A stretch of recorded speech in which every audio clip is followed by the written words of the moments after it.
been flipping pages since I could remember. 여러분 안녕하십니까. 287TV 앵커 김동환의 시선 지금부터 시작하겠습니다.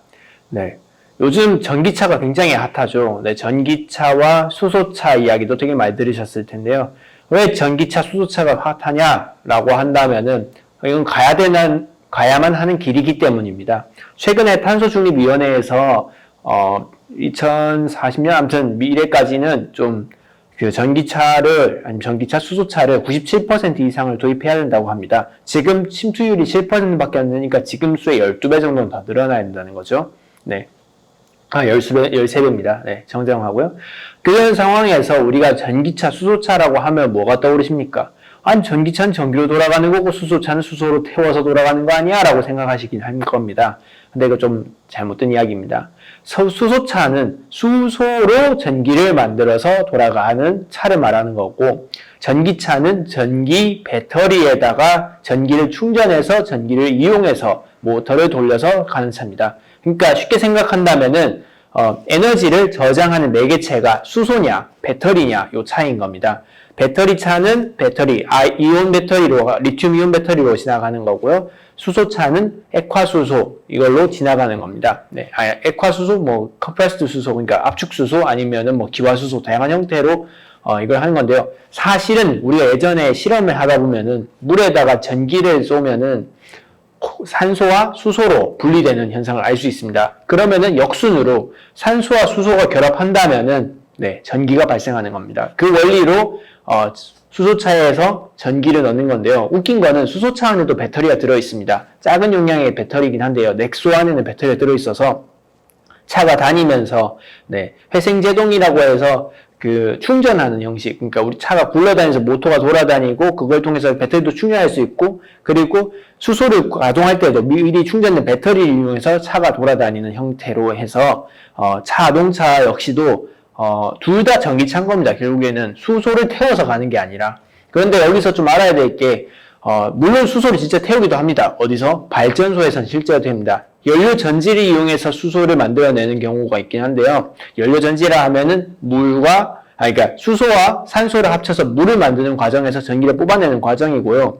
혼소 발전이라고 해서 원래 가스터빈이라고 해서 가스를 태워서 돌아가는 터빈이라는 엔진이 있는데요. 요걸 통해서 LNG 발전을 해왔었는데 LNG에다가 LNG만 넣는 게 아니라 수소를 같이 넣어서 수소도 같이 태우는 혼소 발전이라는 방식도 있고요.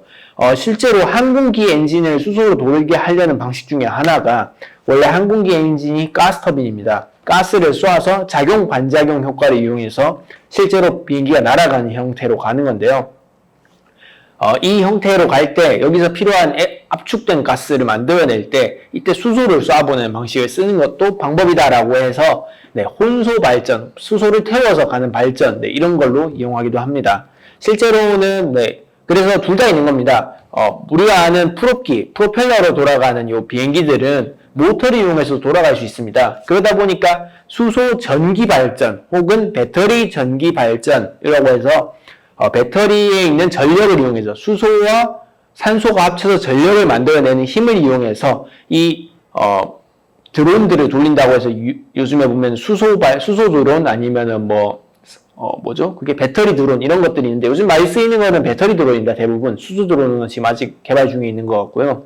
이런 방식으로 했을 때 전부 다 전기로 가는 겁니다. 전기로 가면 장점이 뭐냐? 일단은 에너지원들을 하나로 그리드를 합칠 수 있기 때문에 에너지에서 발생하는 탄소를 미리 포집할 수가 있습니다. 탄소를 쓰더라도. 그리고 오염 자체도 미리 통제 가능한 수준으로 발생하도록 합니다. 자동차 같은 경우에서는 기존의 내연기관 자동차는 가솔린을 태우거나 디젤을 태운다는 것 자체가 탄소를 유발함으로써 탄소가 원래는 기름 속에 있거든요. 기름 속에 있는 거를 산소와 결합시킴으로써 CO2를 만들어내면서 자동차가 직접 주행하게 되는데요. 문제는 자동차가 소형이다 보니까 이 탄소 물질을 제대로 된 필터링 할 수 있는 충분한 장치를 갖추기에는 장치가 부족한 거고요. 그리고 그거 갖추다 보면 비싸지기만 합니다. 그럴 바에는 한 군데 중앙 집중화해서 배터리를 만들거나 아니면 신재생 에너지를 통해서 이걸 만들어내는 겁니다. 이 신재생 에너지 같은 경우에도 재밌는 게 요즘에는 태양광 같은 것도 잘 보시면은 낮에는 굉장히 발전량이 좀 생기는데 밤에는 하나도 안 생겨요. 반대로 풍력 같은 경우에 바람 불 때는 또 생기는데 바람 안 불면 또 안 생겨요. 이런 문제들을 극복하기 위해서는 중간에 배터리 저장 장치, 에너지 저장 장치가 필요합니다. 이걸 ESS라고 부르는데요. 에너지 스토리지 시스템이라는 표현인데요.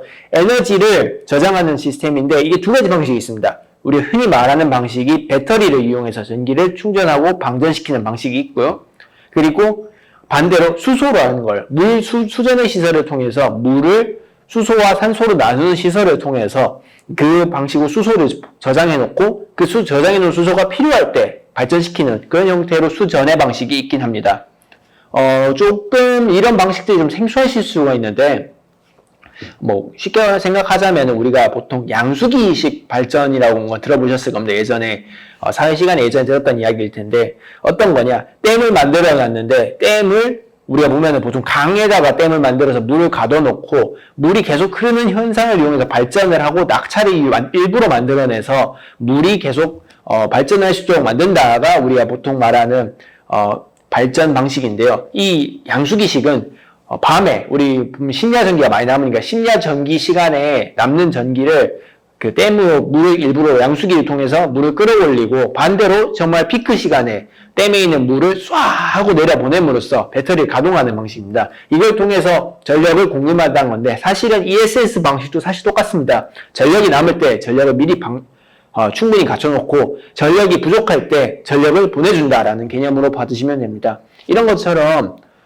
배터리 요즘 나오는 개념들을 용어만 좀 어렵지 사실 기본 원리 자체는 옛날에 어떤 원리와 똑같으니까요. 뭔가 어렵게 받아들이시지 마시고 특히나도 수소차는 수소를 태워서 가고 수소 폭발이 일어난다 이런 생각하지 마시고 수소차는 수소와 산소와 물을 만들어내므로써 그 과정에 전기를 이용해서 가는 차라는 거 두 가지만 명심해 주시면 좋겠고요. 배터리차 너무 좋습니다. 수소차 너무 좋습니다. 정말로 이제 내연기관의 시대는 저물어 가는 것 같습니다. 우리 모두 차를 조금 바꿀 때 환경을 위해서라도 아니면 내가 좀 차를 못 타기 위해서라도 왜냐하면 2030년부터 차 못 타게 되거든요. 내연기관 차.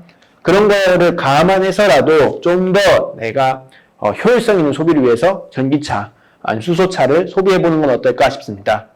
오늘 말씀 들어주셔서 감사합니다.